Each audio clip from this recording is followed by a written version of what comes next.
আজকে সকাল সকাল উঠে রেডি হয়ে পড়েছি, যাব সি বিচ, তারপর ওইখানে যাব ঘুরতে, আর এসে পুজো দিতে যাব। তো সেগুলো তোমাদের সাথে শেয়ার করব। আর বাই দ্য ওয়ে গাইস, আজকে হচ্ছে ডে 3, সো কালকে হচ্ছে লাস্ট ডে, মানে আজকে হিসেব মতো লাস্ট ডে। কালকে সকালটা থাকবো, রাতেবেলার দিকে ট্রেন আছে রাত 8টার সময়। সো আর কিছু ঘন্টার অপেক্ষা, তারপরে যে যার মতো বাড়ি, তারপরে জলির সাথে দেখা হবে। সো গাইস, আজকের দিনটা ভাবছিলাম আজকের দিনটা ভিডিও করব না, বাট তা কোথাও না কোথাও মনে হলো যে না, ডে 1 ডে 2 যখন শেয়ার করেছি তোমাদের সাথে, তাহলে ডে 3 কেন শেয়ার করবো না। তাই তোমাদের সাথে আজকের দিনটা শেয়ার করছি। চলো দেখবো, চলো কোথায় কোথায় যাচ্ছি আর কি কি করছি।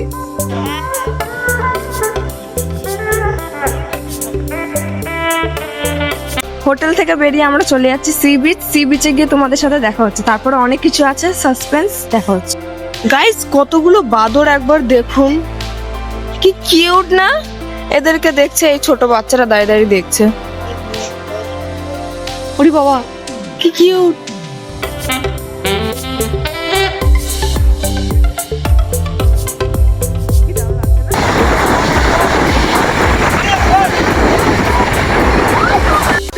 গাইস, এটা কি সুন্দর, এইটা স্যান্ড আর্ট। ওয়াও, কে করছে?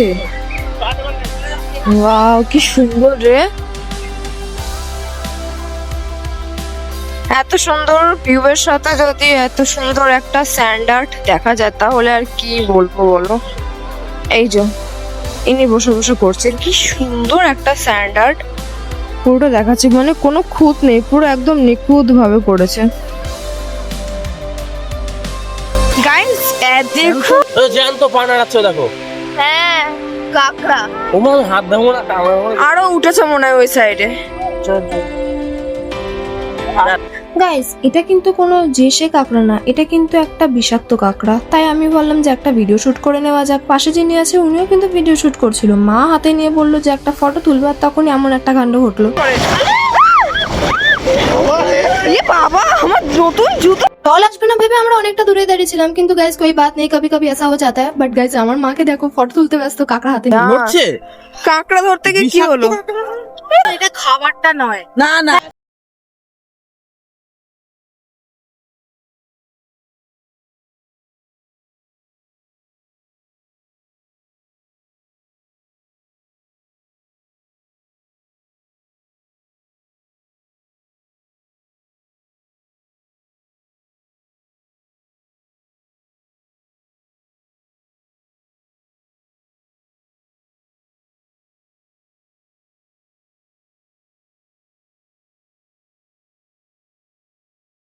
কলেজে যাচ্ছে দাদা, আমি সানগ্লাসটা আনতে ভুলে গেছি, যে সানগ্লাসটা পরে আমি ভিডিও শুট করবো, একটুখানি ভিউ এর মজা নেবো, বাট আমি সানগ্লাসটা আনতে ভুলে গেছি। তো গাইজ, মানে এই সিনটা আপাতত এইটুকু দেখা হচ্ছে। নেক্সট স্পটে তো দেখা যাক কোথায় ঘুরতে যাচ্ছি।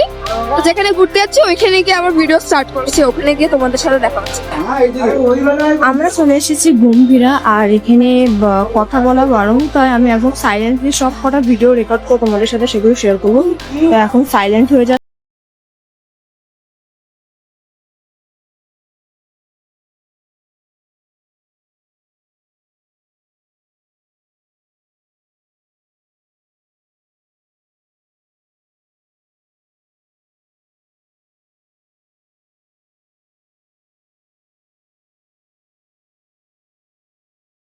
কিউট একটা ফ্যামিলি দেখতে পেয়েছি, দেখো কত কিউট। উড়ে বাবারে, উড়ে বাবারে, উড়ে বাবারে। আচ্ছা, সরি।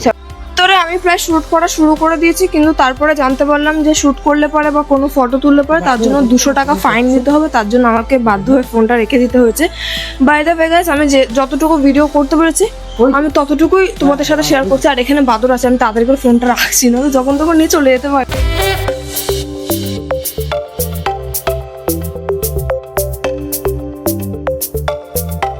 আমরা এসেছি এখন শ্বেত গঙ্গায়, তোমাদেরকে একটু দেখাচ্ছি। খুব সুন্দর, মানে একটুখানি জায়গার মধ্যে হলে কি, কিন্তু সত্যি খুব সুন্দর।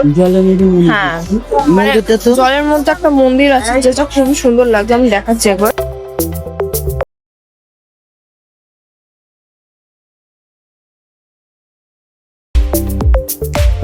আর গাইস ওইখানে একটা শিব ঠাকুর আছে।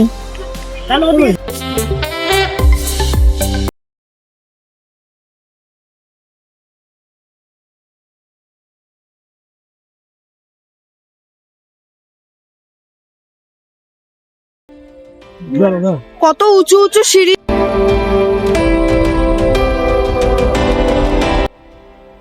গাইস আমরা এবার যাচ্ছি আর একটা গঙ্গায়, এখন বৃন্দাবন না, আর একটা গঙ্গায় যাচ্ছি।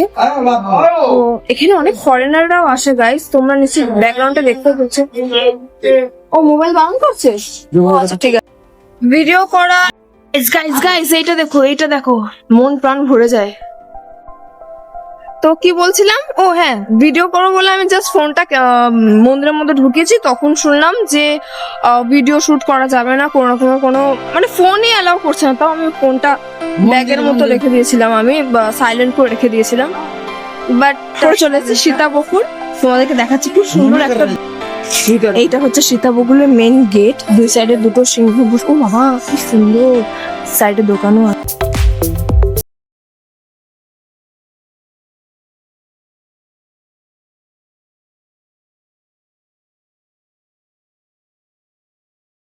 গাইজ এত সুন্দর জায়গা, ভিতরে ঢুকে জাস্ট আমি আমার আমি নিজের কথা হারিয়ে ফেলছি, মানে এত সুন্দর।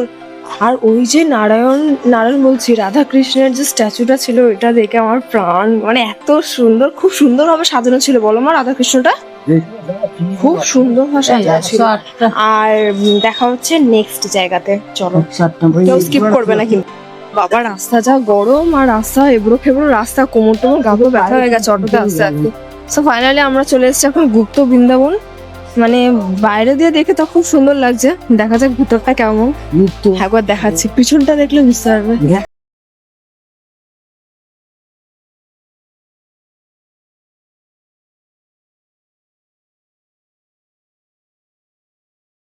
টিকিটটা নিয়ে আসো বাবা তুমি। চারিদিকে কৃষ্ণের হিস্ট্রিকে তুলে ধরেছে, তোমরা এই জায়গা দেখতে পারবে। কৃষ্ণের লীলার সব। হ্যাঁ জায়গাটা খুব সুন্দর।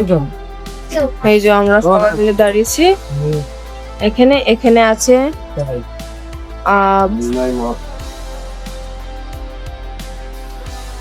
গাইস ওই যে নারায়ণ আর দেবী লক্ষ্মী। আইস এইটা কি দেখে ফেললাম, এটা বজরংবলী। ও মা, এই জায়গাটা আমার সব থেকে সুন্দর লেগেছে।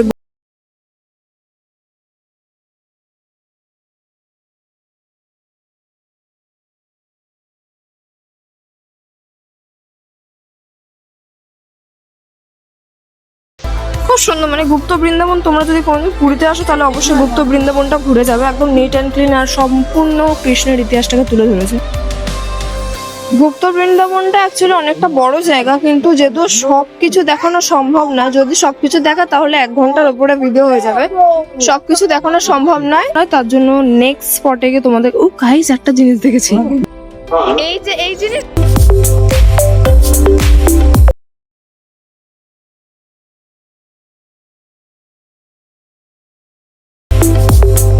সবকিছু ঘোরাঘুরি করার পর এখন এসছি আমরা 108খানা শিবলিঙ্গ দেখতে। তোমাদেরকে একটু শেয়ার করি।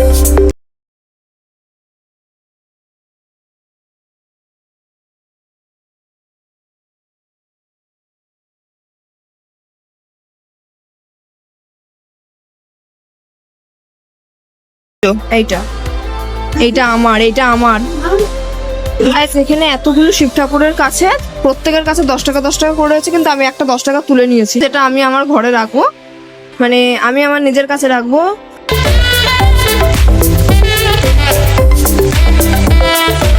শিব ঠাকুরের কাছে যে কটা 10 টাকার কয়েন ছিল বা যে কটা 10 টাকার নোট ছিল, তার মধ্যে একটা তুলেছি, ওটা আমি নিজের কাছে রাখবো। 4.5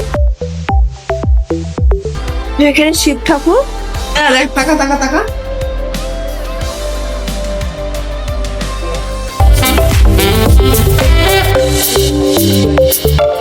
108টা শিবলিঙ্গ দেখা কমপ্লিট। প্রায় বলতে গেলে টুকিটাকি আশেপাশে যেগুলো যা যা জিনিস ছিল সব দেখা কমপ্লিট।